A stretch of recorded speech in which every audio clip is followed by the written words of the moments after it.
자, 우리 지난주에 이어서 영적 성장, 자기 점검에 대한 말씀을 나누겠습니다.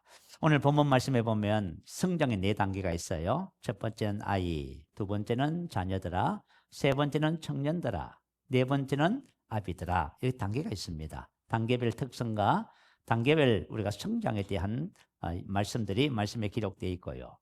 자, 우리 지난주에 영적 성장의 중요성에 대해서 말씀을 나누었지요.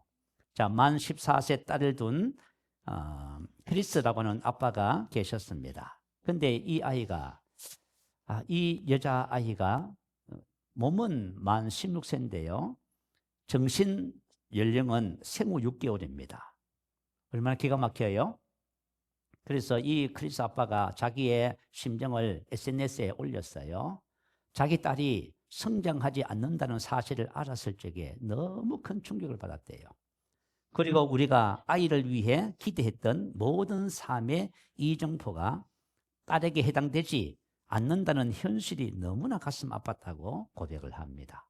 자, 한번 생각해 봐요. 우리가 자녀가 만약에 몸은 커지는데 발달 장기를 통해서 정신이 기능이 지식이 지능이 만약에 자라지 않는다면 어떻게 되겠어요? 우리 요 강남대 가면은 후문 쪽에 용인시에서 재정을 대고 강남대에서 학교를 하나 세웠어요. 장애인 학교. 제가 이제 가끔씩 9시 전에 이렇게 내려가다 보면은 요 구단지에 사는 분들이 자녀들을 장애인 학교로 데려가는 모습이 보여요. 근데 늘 이제 제가 수요일마다 한 엄마를 봤어요. 엄마가 아들을 데려가는데요. 아이는 키가 한 175 이상 돼요. 고등학생 같아요. 키는 크고요. 잘생겼어요. 근데 애의 지적 수준은 3살, 4살이에요.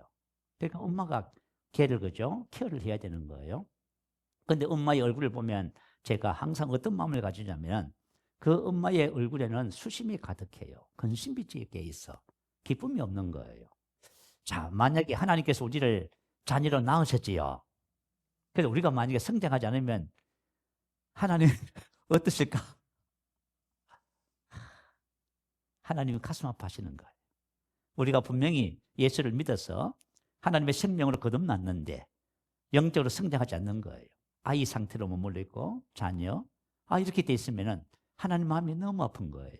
오늘 저와 여러분이 우리 지난주에 아이의 신앙에 대해서 살펴봤잖아요. 오늘은 저와 여러분의 자녀의 신앙, 어떻게 하면 우리가 자녀의 신앙에서 청년의 신앙으로 또 성장해 가는지 그런 말씀들을 함께 나누고자 합니다. 먼저 영적 성장이 뭔지를 한번 더 살펴볼게요. 자, 영적 성장은 우리 거듭난 영이 성장하는 것이 아닙니다.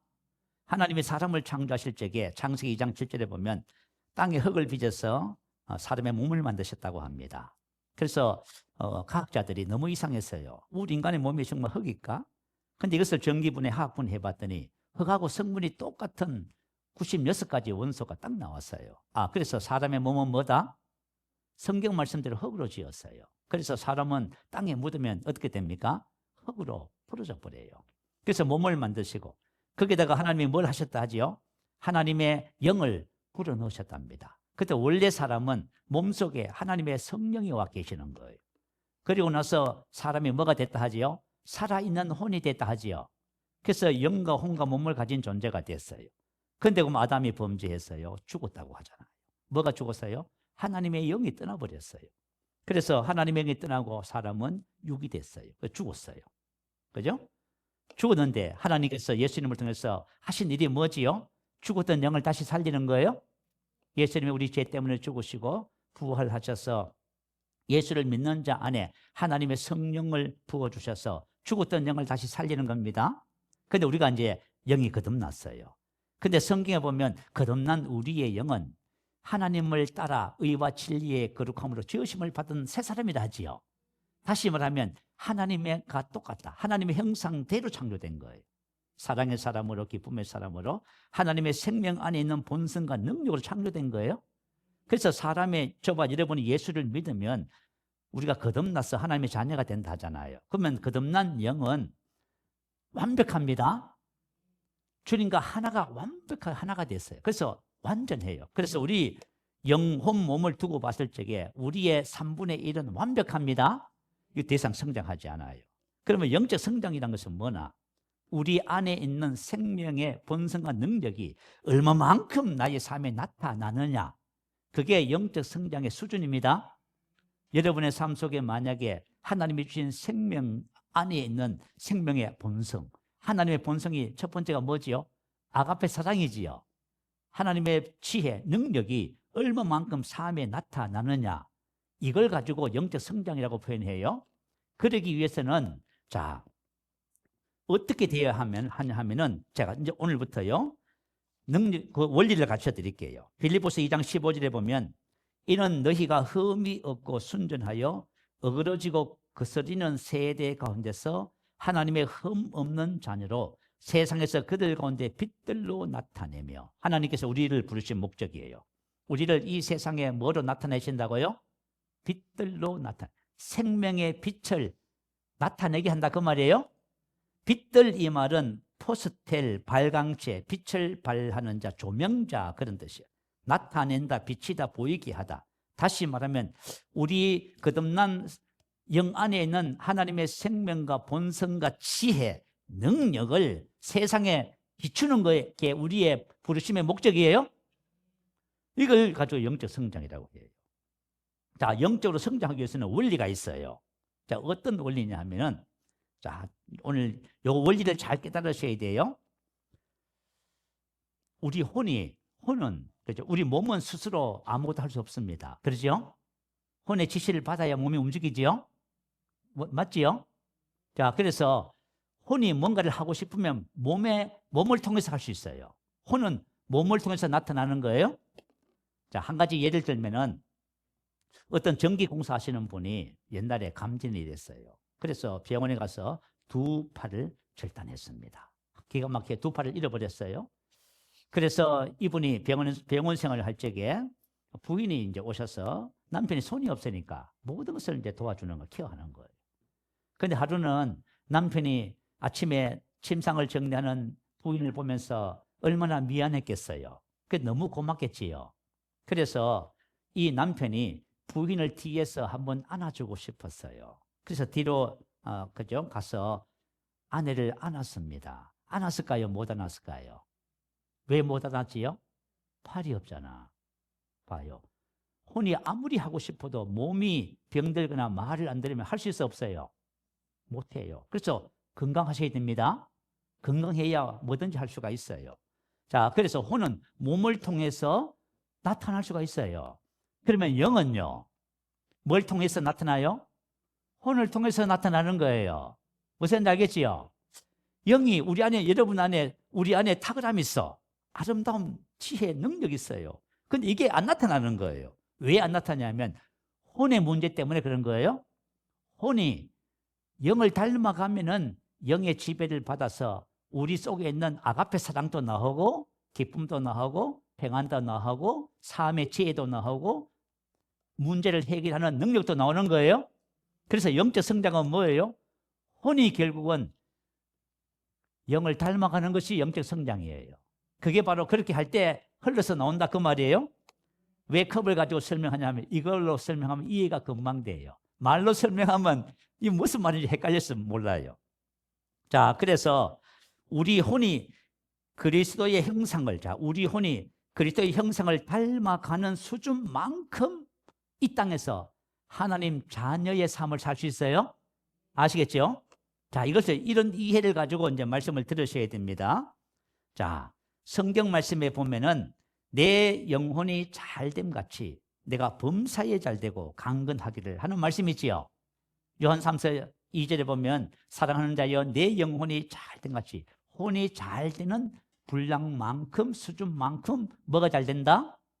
범사가 잘되고 강건. 자, 하나님께서는 저와 여러분이 건강하기를 원하세요? 그리고 범사가 뭐 하기를 원해요? 형통하기를 원해요. 자, 우리가 여러분 인생을 살면서 나는 형통하는 거 원하지 않습니다. 나는 고생도 하고 괴롭고 힘들고 어렵고 그죠? 그렇게 살고 싶습니다 하는 분 있어 없어요? 없어요. 나는 결혼해서 불행하게 살고 싶습니다. 나는 젊은 청년 때에 병들고 어려워서 남의 도움을 받으면서 살겠습니다. 그런 사람은 아무도 없어. 하나님도 원하지 않아요? 하나님은 범사가 잘 되기를 원해요. 범사가 잘 된다고 해서 하는 것 모든 것이 형통한다 그 말이에요.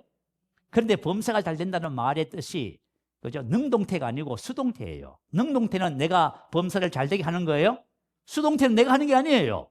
하나님이 잘 되게 하신다 그 말이에요. 신기하지요. 근데 뭐가 잘 되면 하나님이 나의 삶에 범사가 잘 되게 하세요?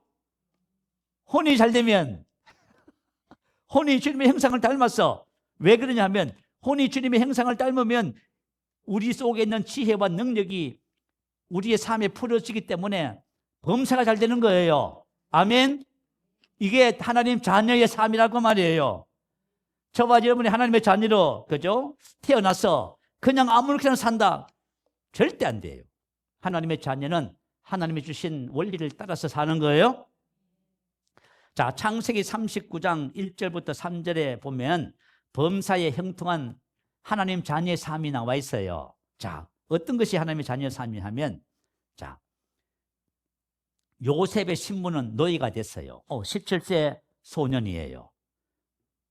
나이는 17세밖에 안 됐는데 형들이 요셉을 미워해서 노예로 팔아버렸습니다. 아버지를 속이고요. 그래서 먼 나라 애굽에 노예로 팔려갔어요. 옛날에는 노예 제도가 있어서 돈 주고 사고 팔고 했습니다. 그리고 뭐냐면 이 노예는 그죠? 어떤 삶을 사냐 하면은 자기 것이 하나도 없어요. 주인 것이에요. 무슨 이해가 되지요? 여러분, 만약에 내가 인생을 사는데 내 것이 하나도 없고 내가 하는 모든 것이 다 주인의 소유다. 그럼 나를 팔고 사기도 하고 나를 죽이기도 살기도 한다. 주인이 마음대로 한다. 이야, 그런 인생이 어디 있습니까? 이런 인생이 된 거예요. 기가 막힌 일이에요. 17세밖에 안 됐는데. 그런데 요셉의 삶은 성경에 뭐라 기록했어요? 이렇게 기록했어요. 여호와께서 요셉과 함께 하심으로 그가 형통한 자가 되어. 그가 형통한 자가 되어 이 말은 범사가 잘 되었다. 그 말이에요. 누가 함께 하시니까요? 여호와께서 요셉과 함께 하심으로. 그게 바로 자녀의 삶이에요. 저 말이 영혼이 잘 되면 주님이 함께 하시기 때문에 범사가 잘 되는 거예요. 이게 자녀의 삶인 거예요. 저도 자녀의 삶을 살아야 되고 여러분도 자녀의 삶을 살아야만 합니다. 그의 주인 애굽 사람의 집에 있으니 그의 주인이 여호와께서 그와 함께 하심을 보며 또 여호와께서 그의 범사에 형통하게 하심을 보았더라. 주인이 노예로 하나 돈을 주고 샀거든요. 샀는데 얘가 사는 삶이 달라요. 탁월해요. 왜 탁월해요? 주께서 함께 하심을. 그래서 애굽이 그 주인이 보니까 뭐예요? 이 사람은 하나님이 함께하는 사람이에요. 형통하는 것을 봤다고. 그 하나님의 자녀의 삶이 세상 속에서 이런 거예요. 이게 자녀의 삶이라고 성경은 우리에게 가르쳐주고 있어요. 그런데 이와 같은 자녀의 삶을 사는 원리가 뭐냐면 성장해야 돼요. 아멘. 그러니까 여러분들이 만약에 한 해 동안 진짜 영적 성장에 그죠? 올인하셨다면은 지금쯤 아마 아이의 신앙에서 자녀의 신앙으로 이제 곧 있으면 이제 청년의 신앙. 청년의 신앙이 뭐냐 하면 그죠? 주님이 함께하는 삶이에요. 이렇게 올라갔을 거야. 자, 우리 계속해서 말씀을 오늘 자녀의 신앙에 대해서 살펴보도록 하겠습니다. 자, 본문 12절 한번 보세요.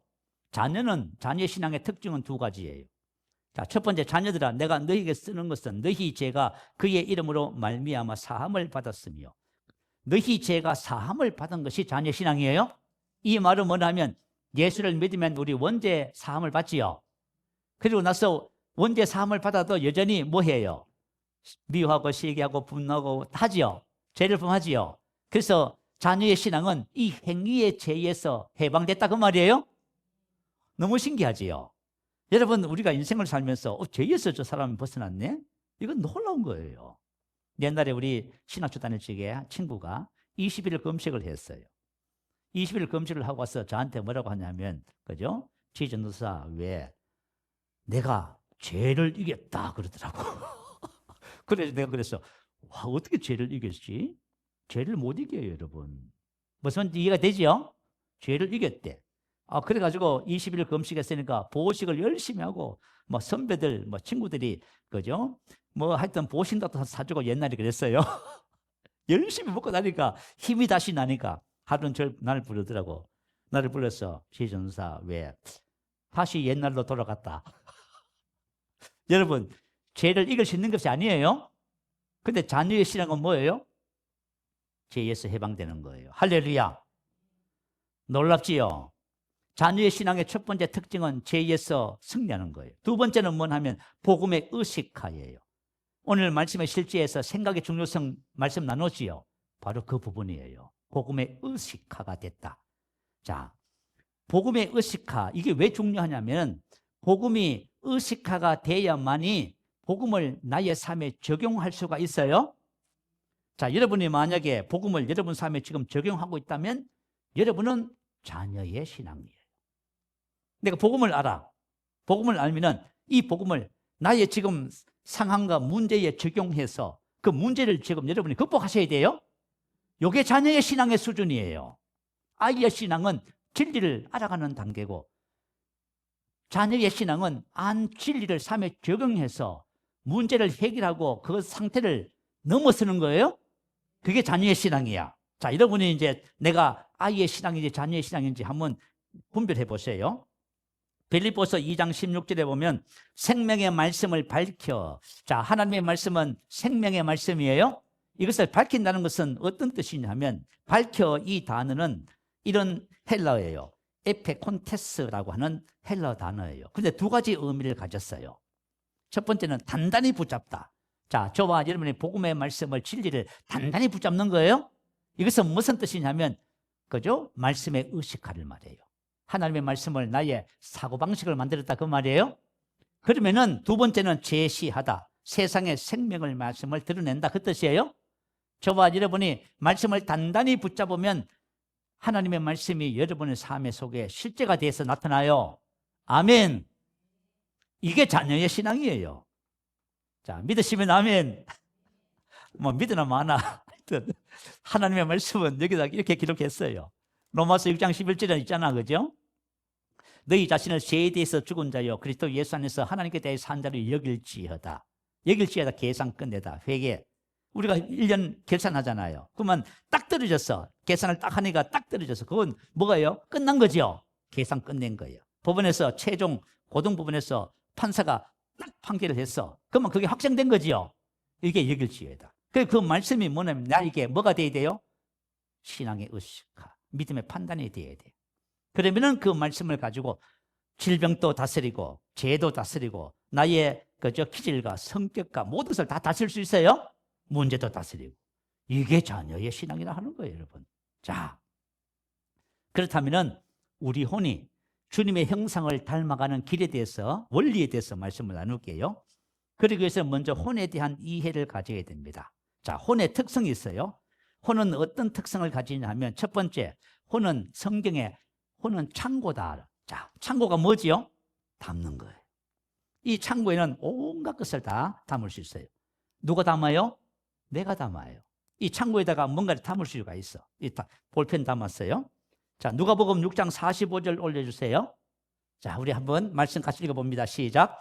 선한 사람은 마음에 쌓은 선에서 선을 내고 악한 자는 그 쌓은 악에서 악을 내나니 이는 마음에 가득한 것을 입으로 말함이니라. 마음에 쌓은 이 뜻이 금고, 곡간, 창고 그 뜻이에요. 자, 내가 내 마음에 선과 악을 내가 쌓을 수 있어요? 쌓으면 어떻게 돼요? 쌓여요. 그리고 내가 만약 이걸 계속 쌓잖아요? 그러면 그 쌓은 것이 나와 하나가 돼. 내 인격이 돼버려요. 자, 그리고 누군가를 미워하면 어떻게 돼요? 무엇이 나에게 쌓이게 되지요? 내가 누군가를 조금 미움이라 해요. 미움해요. 내가 누군가를 미워해요. 그러면 뭐가 쌓여요? 미움이 계속 쌓여요. 그러면 이걸 계속 미워하면 어떻게 돼요? 이 미움이 내 혼, 내 인격과 하나가 돼버려요. 그래서 무슨 사람이 돼요? 미움의 사람이 돼요. 내가 미움의 사람이 되면 누가 뭐 하면 미워해. 주여. 이거 누가 선택했어요? 내가 쌓아놓은 거야. 내가 쌓아놓고 내가 이걸 끄집어내서 쓰는 거야. 그러니 인생이 괴로워요, 안 괴로워요? 인생이 무지무지 괴롭네. 너무너무 괴로워요. 그죠? 반대로 내가 그럼에도 불구하고 미워하는 행동을 자꾸 해. 그럼에도 불구하고 내가 선택해서 사랑하면요. 뭐가 쌓여요? 사랑이 계속 쌓여요. 그러면 사랑하면 내 인격이 뭐가 돼요? 사랑의 사람이 돼요? 죄라고 하는 것은 인격과 하나가 돼요. 의가 내 인격과 하나가 돼요. 그래서 혼이 변화가 되는 거예요. 무슨 말인지 이해가 되시면 아멘. 뭐 어떤 분들은 조그만 일에도 원망불평하고 자꾸 분노해요. 그 왜 그럴까요? 이분의 그죠? 혼 속에 마음 속에 분노가 쌓여서 그래요. 그래서 건드리면 분노해요. 그죠? 그래서 그 사람의 기질과 성격은 1차적으로 유전적인 의미가 있어요. 부모로부터 물러가다요. 그리고 2차적으로 내가 뭐 한 거예요? 선택해요. 부모한테 물려받은 기질을 갖고 있어도 세상 사람들은 그거 안 바뀐다고 해요. 그러나 복음 안에서는 그 전부 다 벗어버릴 수 있어요? 2차적으로 내가 선택하는 거예요. 자, 그래서 만약에 마음은 창고와 같아서 이거 내가 그저 쌓는 거예요. 누가 하는 것이 아니에요. 누가 쌓아주는 것이 아니라 그가 나에게 어떤 영향을 미쳐도 내가 그것을 선택하지 않으면 안 쌓이는 거예요. 내가 선택하면 쌓여요. 그래서 우울증도 생기고요. 조현병도 생기고 공황장애도 생기는 거예요. 왜요?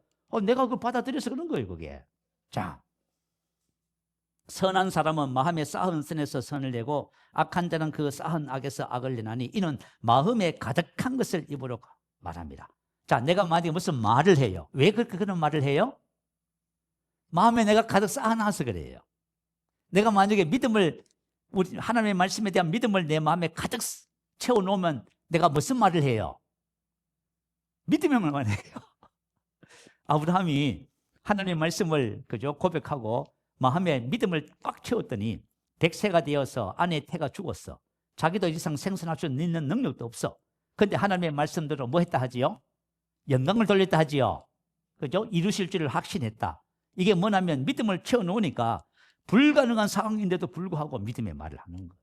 근데 내가 만약에 그죠? 불신앙, 의심을 담아놓으면 뭐라 해요?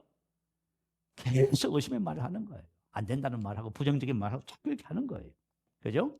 자, 마음에 미움이 가득하면 미워하는 말, 비난, 경배하는 말을 자꾸 써요. 마음에 사랑이 가득하면 무슨 말을 써요? 사랑의 말, 칭찬의 말, 격려의 말을 자꾸 쓰게 돼 있어요.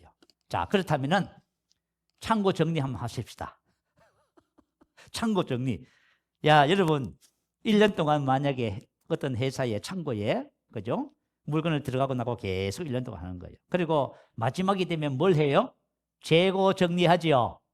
재고 정리를 하면서 그냥 뭐가 쌓여있는지 뭐가 부족한지 그걸 보는 거예요. 그러니까 여러분 재고 정리 한번 해보세요. 내 마음에 뭐가 쌓여있는지 확인해 보시기 바래요. 그리고 저와 여러분이 하는 말을 들어보면은 여러분 마음에 무엇가 쌓였는지 그게 다 드러나게 돼 있어요. 자, 두 번째 혼의 특성은 밭이다 해서 밭. 밭은 뭐 하는 곳이에요? 밭은 씨를 뿌리는 곳이죠. 우리 사람의 마음은 혼은 밭이에요, 여러분. 여러분 보고 듣고 하는 모든 것이 어디다 쌓여요? 심어져요? 여러분이 말하는 거 있잖아요. 그거 조심해야 돼요. 여러분 말하고 생각하는 거 있잖아요. 보고 듣고 느끼는 거. 여러분 집중하고 뭐 하는 거 있잖아요. 여러분 마음의 밭에 전부 씨를 심는 거야. 내가 만약에 잡초를 막 계속 심어. 그러면 뭐가 나요? 잡초가 나지. 내가 만약에 하나님의 말씀을 심으면 뭐가 나요? 하나님의 말씀을 심으면 믿음이 자라는 거예요. 이 봐요. 간단하잖아. 하나님께서 우리 인간의 마음, 혼이 첫 번째는 창고고 두 번째 밭이랍니다. 자, 로마서 8장 5절 6절 올려주세요. 같이 한번 읽어보십시다. 자, 시작.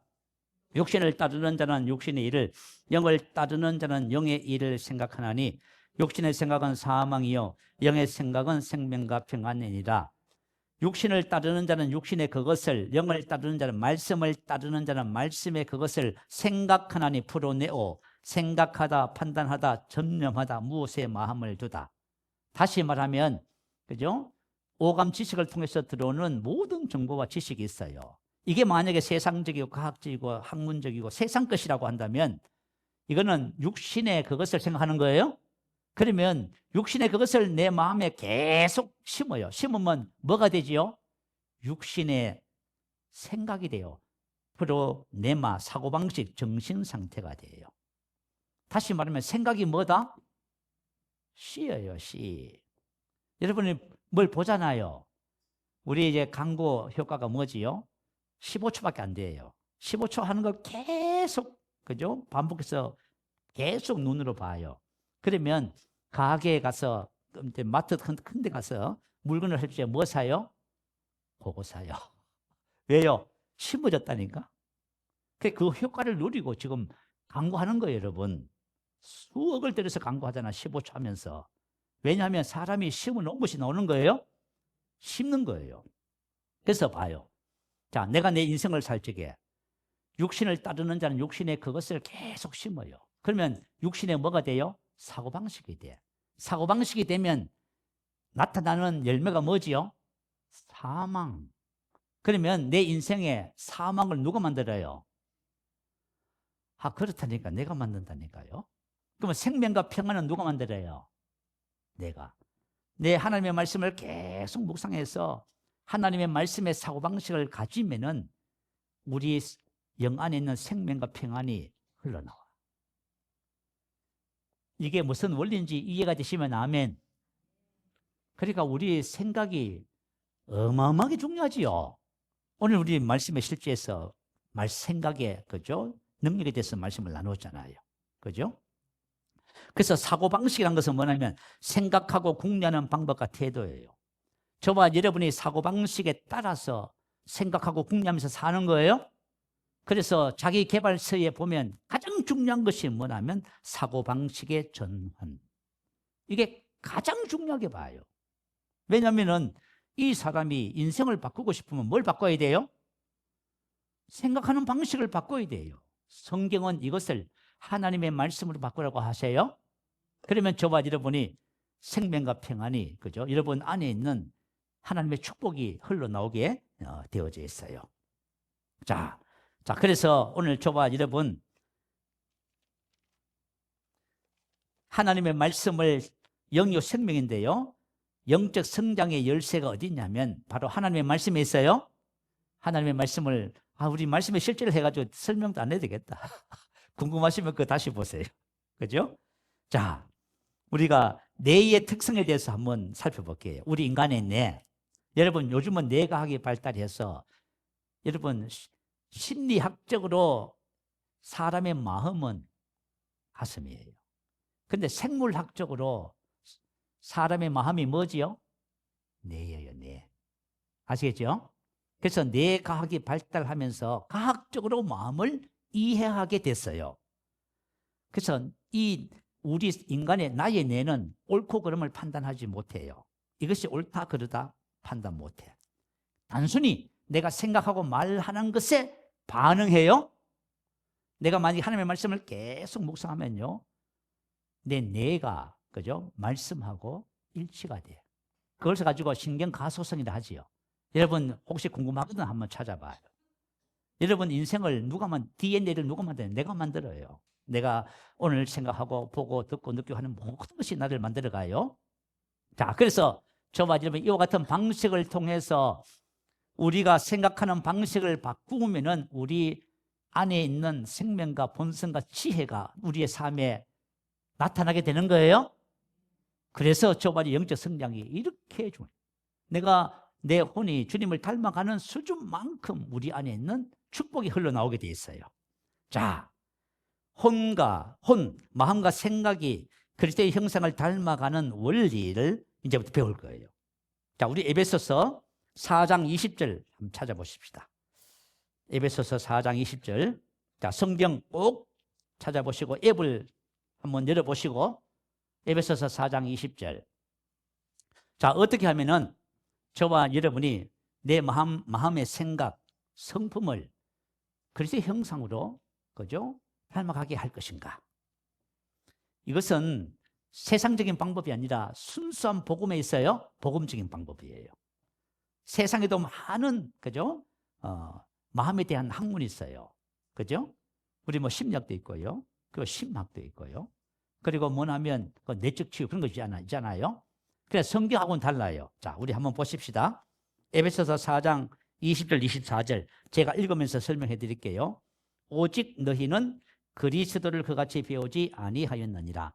진리가 예수 안에 있는 것 같이 너희가 참으로 그에게서 듣고 또한 그 안에서 가르침을 받으실진대.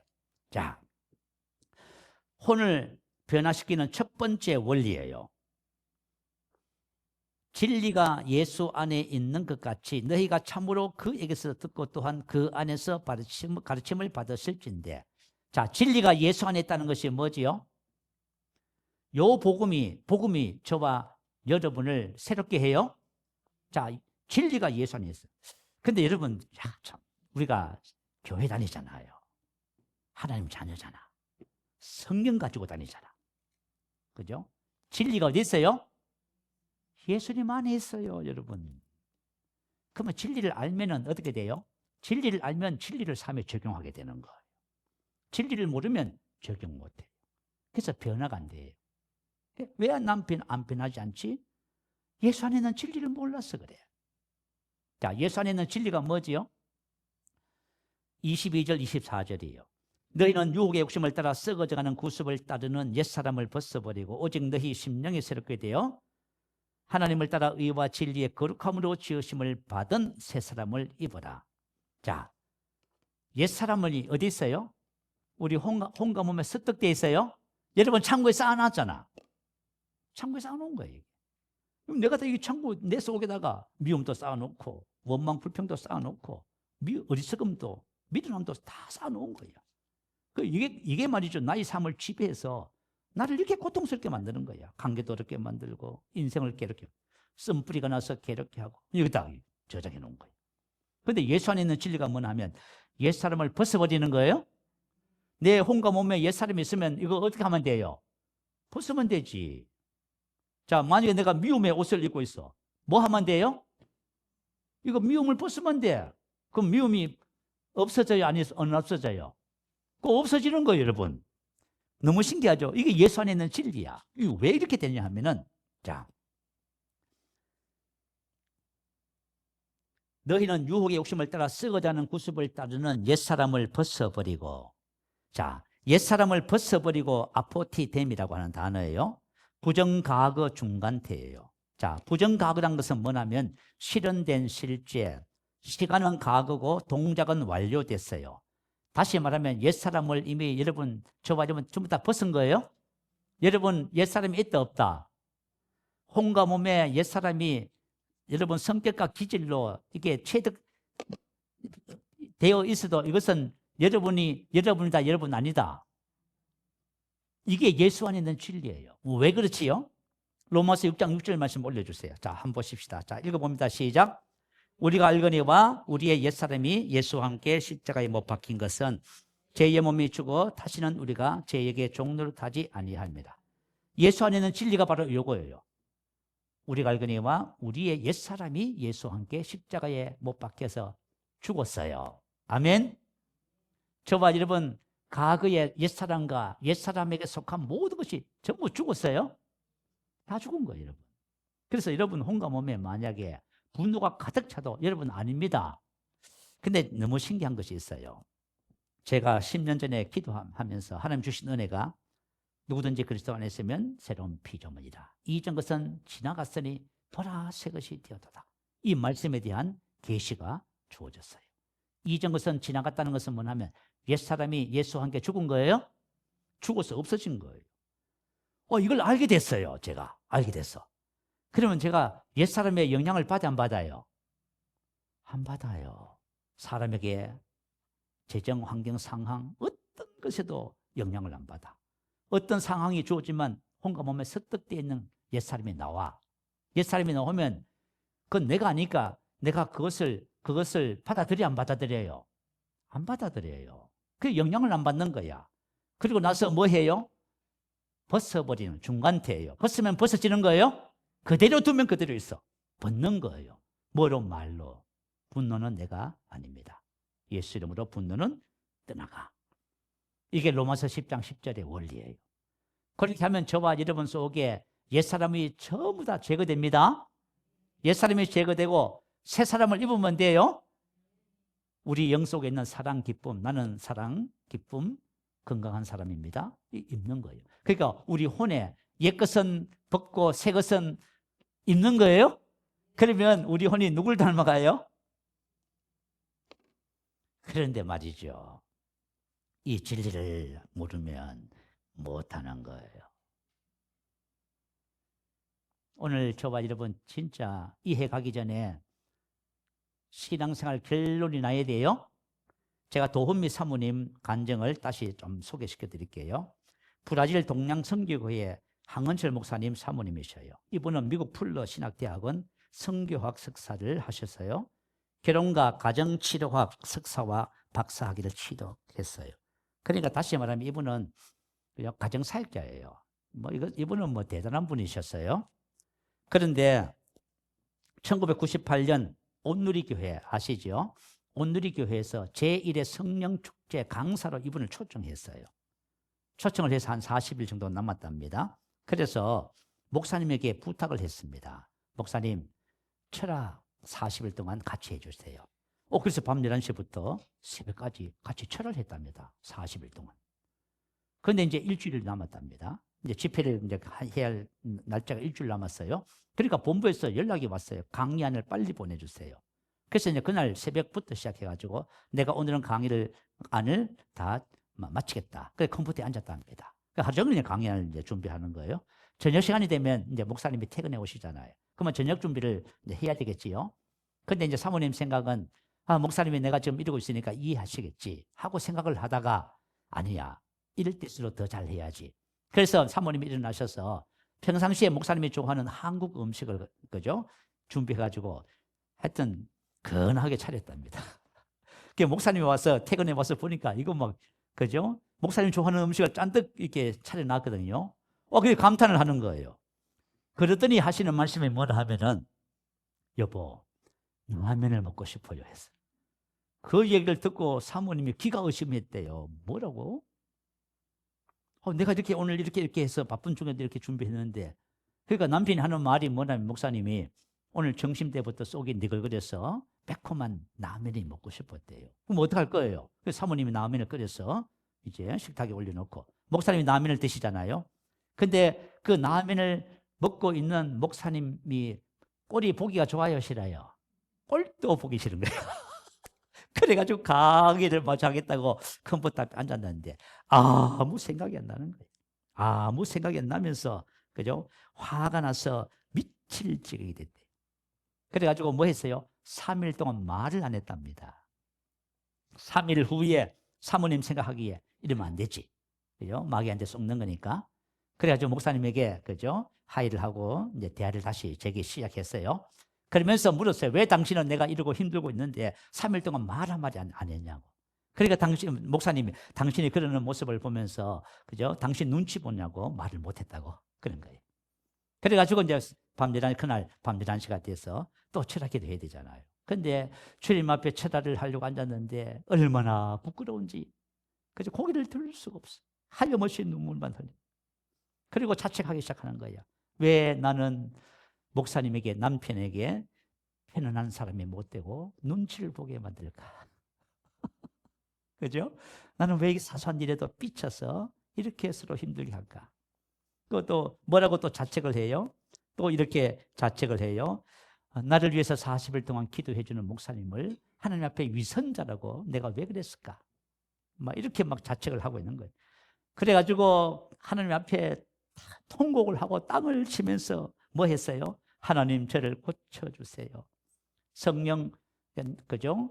지금 자기가 치유받지도 못하고 성령 충만하지도 못한 자신을 보면서 탄식을 했다 하더라고. 새벽이 됐대요. 새벽에다 똑같이 그죠? 땅바닥을 치면서 통곡하면서 하는 게 기도해답니다. 하나님 저를 고쳐주세요. 그런데 하나님이 말씀하시더래요.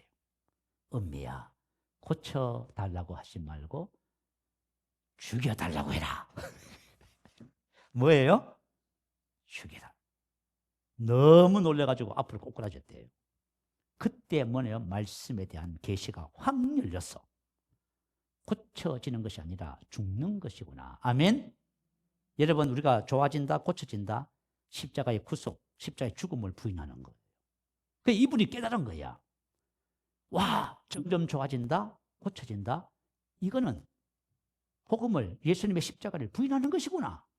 이미 저와 여러분의 옛사람은 예수와 함께 죽었어요. 이미 새 사람이에요. 새 사람. 그래서 이 사모님이 뭐라고 책에다가 간증을 썼냐면 그죠? 자기가 이미 새 사람이 된 것을 선포했답니다. 나는 그리스도 예수 안에서 새 사람이 되었습니다. 그리고 앞으로 남은 사역은 옛사람을 벗어버리고 새사람을 입는 것이다. 이렇게 딱 간증을 기록해 놨어요. 저와 이런 복음을 딱 깨닫잖아요. 그러면 여러분들이 여러분 남편, 자녀, 환경, 상황, 주변 누가 뭘 해도 영향 안 받아요. 왜냐하면 옛사람은 내가 아니니까. 그죠? 아닌 것에 내가 왜 내 자신의 에너지를 거기다가 투자해요? 여러분 아닌 것을 받아들이니까 여러분이 지금 미워하고 원망하고 계시는 거예요.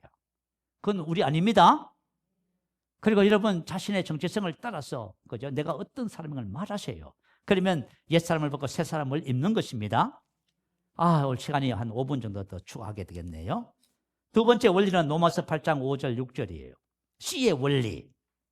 마음은 밭이기 때문에 오감을 통해 어떤 것을 받아들이냐에 따라서 마음이 변형되는 것입니다. 아시겠죠?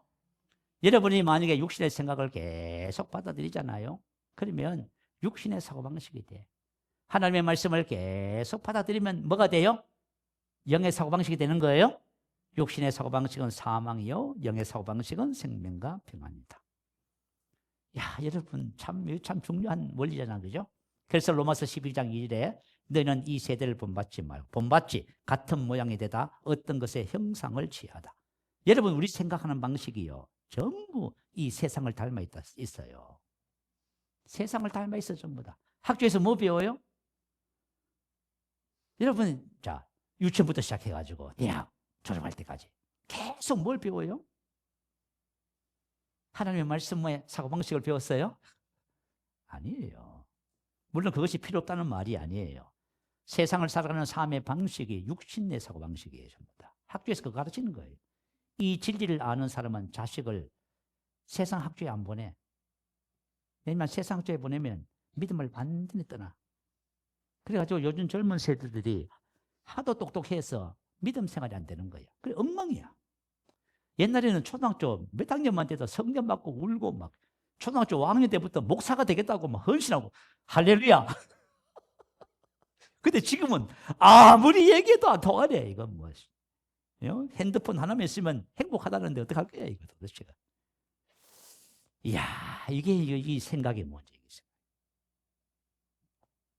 그래서 이 세대를 본받지 말고 마음을 새롭게 하면 생각하는 방식의 갱신이에요.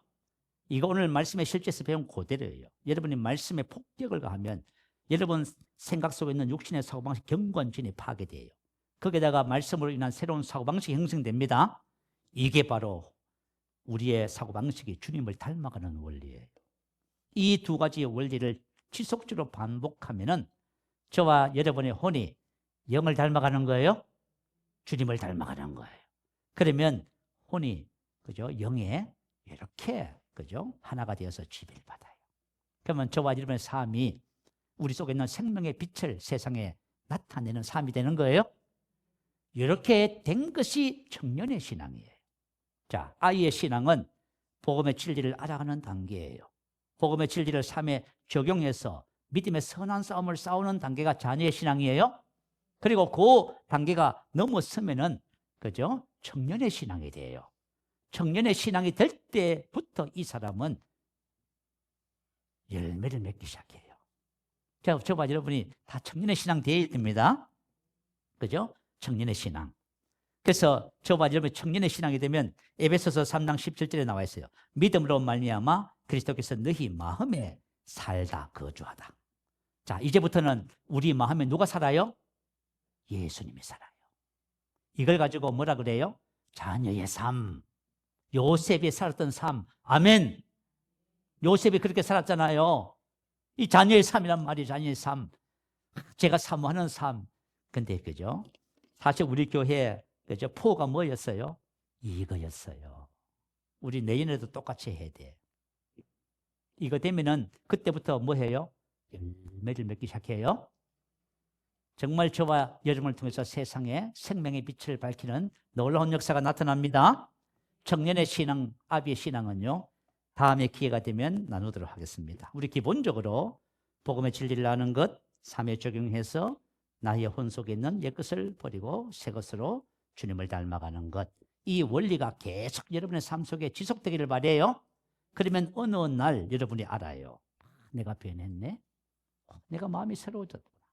그 여러분들의 삶이 그죠? 그래서 어느 날 여러분에게 하나님이 딱 말씀하실 거예요. 믿음을 통하여 그리스도께서 너희 마음에 사신다. 아멘. 이 말씀이 여러분에게 딱 주어질 거예요. 믿음을 통해서 우리 안에 계신 그리스도가 어디 살아요? 너희 마음에 사신다. 아멘. 이렇게 딱 되는 거예요. 여러분 이와 같은 은혜를 바라보면서 우리 전진하십시다. 할렐루야. 우리 한번 크게 부르시면서 함께 기도하겠습니다.